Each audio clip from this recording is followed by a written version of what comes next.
देश में corona virus ने अब तक 3 लाख से ज्यादा लोगों की जान ले ली है।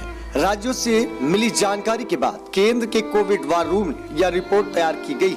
देश में संक्रमण से पहली मौत 10 मार्च 2020 को कर्नाटक के कलबुर्गी में हुई थी।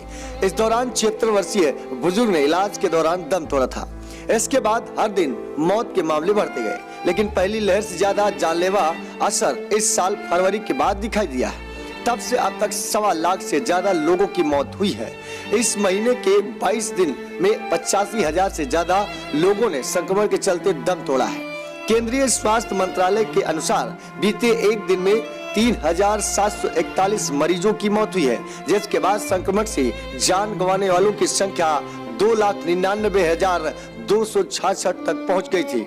हालांकि अब तक दिल्ली सहित कई और राज्यों से जानकारी मिलने के बाद यह आंकड़ा 3 लाख के पार हो चुका है। मंत्रालय के अनुसार बीते एक दिन में संक्रमण के 2,40,842 नए मामले मिले के हिसाब से 3,55,102 सक्रिय मरीजों की कमी दर्ज की गई।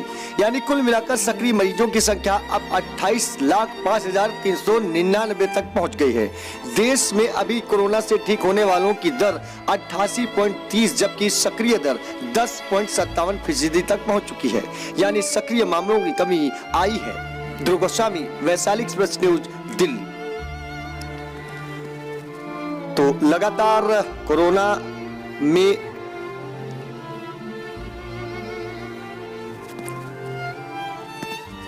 हेल्थ स्पेशलिस्ट यानी स्वास्थ्य विशेषज्ञ प्रोफेसर रिजो एम जान का कहना है कि दूसरी लहर में मौतें अभी कम नहीं हुई है। पिछले 3 सप्ताह की अपेक्षा अगर औसतन स्थिति देखें तो प्रत्येक दिन 3700 ज्यादा मरीजों की मौत हुई है, जो कि दुनिया के बाकी देशों की तुलना में सबसे ज्यादा है।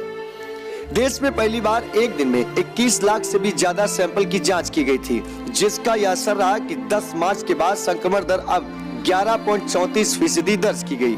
बीते एक दिन में देश में 21,23,742 सैंपल की जांच की गई। इसी के साथ पिछले 5 दिन में ही 1 करोड़ से अधिक सैंपल की जांच हो चुकी है। आंकड़ों की बात करें तो 10 मई को देश में 22.61% सैंपल कोरोना संक्रमित थे, जिसके बाद हर दिन संक्रमित मरीजों वालों के सैंपल दर में कमी आती चली गई। यानी 13 दिन बाद यह आंकड़ा करीब आधे 11.34% तक पहुंच गया। केंद्रीय स्वास्थ्य मंत्रालय ने बताया कि राज्यों के पास अब भी 1.90 करोड़ खुराक उपलब्ध है। इसके अलावा 40,650 खुराक और जल्द पहुंच जाएगी। स्वास्थ्य मंत्रालय के एक वरिष्ठ अधिकारी ने बताया कि वैक्सीन उत्पादन क्षमता को बढ़ाने का लगातार काम किया जा रहा है, लेकिन यह 1 या 2 दिन में पूरा नहीं किया जा सकता। अभी जून तक के लिए राज्यों को करीब 10 करोड़ खुराक उपलब्ध कराने की जानकारी दी गई है। इसमें 5 करोड़ खुराक केंद्र सरकार मुहैया कराएगी मुफ्त में। दिल्ली में 31 मई की सुबह 5 बजे तक, जबकि राजस्थान में 8 मई तक लॉकडाउन जैसी पाबंदियां बढ़ा दी गई हैं। दोनों राज्यों में ये पाबंदियां 24 जून तक खत्म हो रही थी। इस बार दिल्ली में मेट्रो नहीं चलेगी।